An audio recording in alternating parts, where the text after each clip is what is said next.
নমস্কার প্রিয় দর্শক, আমরা যা করি সেটাই আমাদের ভবিষ্যৎ গড়ে তোলে।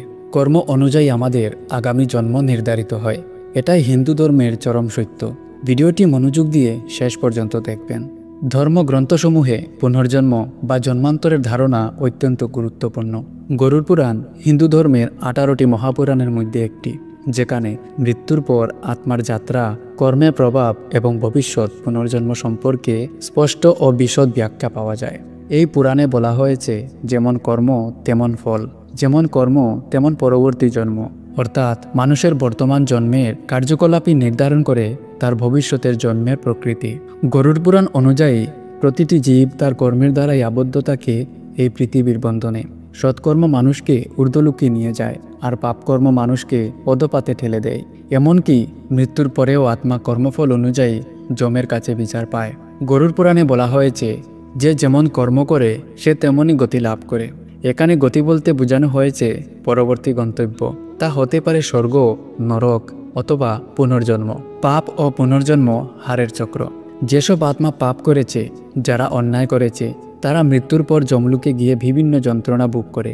গরুড় পুরাণে বলা হয়েছে যে মৃত্যুর পর 49 দিনব্যাপী যাত্রার শেষে যমরাজ আত্মার বিচার করেন।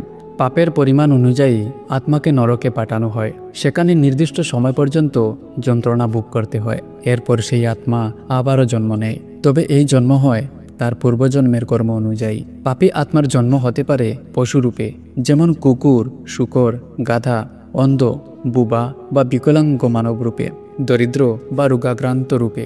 যে ব্যক্তি নিজের অহংকার, হিংসা, লোভ, প্রতারণা, অত্যাচার বা অন্যায় কাজের কারণে হারে, সে প্রকৃতপক্ষে জীবনচক্রে হার মানে এবং সে পুনর্জন্ম পায় আরও কষ্টকর অবস্থায়। সৎকর্ম ও পুনর্জন্ম জয়ের চক্র।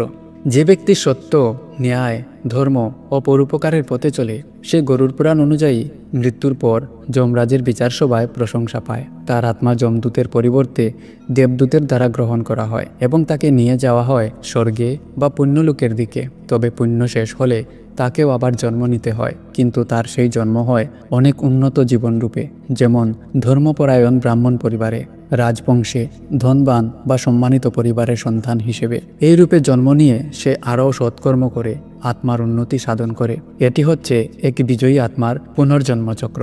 হার এবং জয়। গরুড় পুরাণে হার আর জয় শুধুমাত্র পার্থিব বা বস্তুগত বিষয় নয়, বরং আত্মার পরিশুদ্ধি এবং অগ্রগতির দিক থেকেও বিবেচিত। কেউ যদি বাহ্যিকভাবে হারেও যায়, কিন্তু সে যদি ধর্মের পথে থাকে, অন্যায় না করে পরোপকার করে, তাহলে গরুড় পুরাণ অনুযায়ী সে আসলে জয়ী, কারণ তার আত্মা পরিশুদ্ধ হচ্ছে এবং সে উন্নত জন্মের দিকে এগুচ্ছে। অন্যদিকে বাহ্যিক জয়, যেমন অর্থ, শক্তি, নাম পাওয়া সত্ত্বেও কেউ যদি দম্ভ, অত্যাচার বা পাপ করে, তাহলে সে আত্মিকভাবে হারে এবং মৃত্যুর পর নরকে গমন করে, পরবর্তীতে দুর্ভাগ্যজনক জন্মগ্রহণ করে। জন্মান্তর চক্র থেকে মুক্তি। গরুড় পুরাণে পুনর্জন্মের চক্র থেকে চিরতরে মুক্তির উপায়ও বলা হয়েছে। যখন একজন আত্মা কর্মের বন্ধন থেকে মুক্ত হয়, তখন সে আর জন্ম মৃত্যুর চক্রে পড়ে না। মুক্তিলাভের উপায় হিসেবে গরুড় পুরাণে বলা হয়েছে ভক্তি ও ঈশ্বর চিন্তন, পবিত্র জীবনযাপন, অহিংসা, সত্য, দয়া, ত্যাগ ইত্যাদি। গুণের চর্চা, গীতা পাঠ, ভগবৎ স্মরণ, পিতৃপক্ষ ও পূর্বজদের শ্রাদ্ধ তর্পণ। এই পথ ধরে চললে আত্মা ধীরে ধীরে শুদ্ধ হয় এবং সে জন্মান্তর বন্ধ করে চিরতরে পরম শাশ্বত আনন্দে বিলীন হয়। গরুড় পুরাণ এক মহান জীবন দর্শনের শিক্ষা দেয়। এটি বলে যে আমাদের প্রতিটি কাজের ফল রয়েছে, ভালো হোক কিংবা মন্দ। আমরা যদি হারি আত্মিকভাবে, নৈতিকভাবে, তবে তার ফল ভবিষ্যতের জন্মে ভোগ করতে হবে। আর আমরা যদি জয়ী হই, পুণ্য, ন্যায় ও সত্যের পথে চলি, তবে আমরা আত্মিক উন্নতির পথে এগিয়ে যাব। যেমন কর্ম তেমন জন্ম। এই বাণী আমাদের শিক্ষা দেয় যে জীবনে প্রতিটি পদক্ষেপ আমাদের সচেতন হতে হবে, কারণ মৃত্যুর পরেও জীবন শেষ হয় না। আত্মা তার কর্ম অনুযায়ী যাত্রা চালিয়ে যায়। তাই সৎকর্মই হোক আমাদের আসল বিজয়। ভিডিওটি যদি ভালো লাগে তাহলে লাইক, শেয়ার এবং সাবস্ক্রাইব করতে ভুলবেন না। নতুন ভিডিও পেতে হলে বেল আইকনে ক্লিক করুন। ধন্যবাদ।